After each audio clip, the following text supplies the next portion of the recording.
Oh,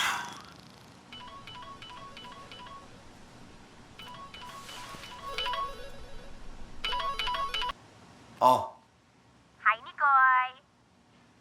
oh, bakit? Sungit, di ba pwedeng mamiss yung tao? Sige na, tumatay ako eh. Bakit ba wala ka na naman sa mood? Paano yung tatlong kasama ko? Napakatanga talaga eh. Talagang wala akong mapapala eh. Alam mo, meron akong alam na makakatulong sa'yo. Ano yun? Naalala mo si Mr. Santos? Mm. Sa Miyerkules, may bibilhin siyang mamahaling item sa grupo ng magsasaka. Okay. Baka pwede niyong hold upin ng grupo niyo. Sa inyo na lang yung pera, tas akin na lang yung item. Hoy, Marga. Baka nakakalimutan mo pulis ang kausap mo ha. Malaman-laman kung kasabot ka sa mga ganyang racket. Pag nahuli ka, hindi kita sasaluhin. Ikaw bahala.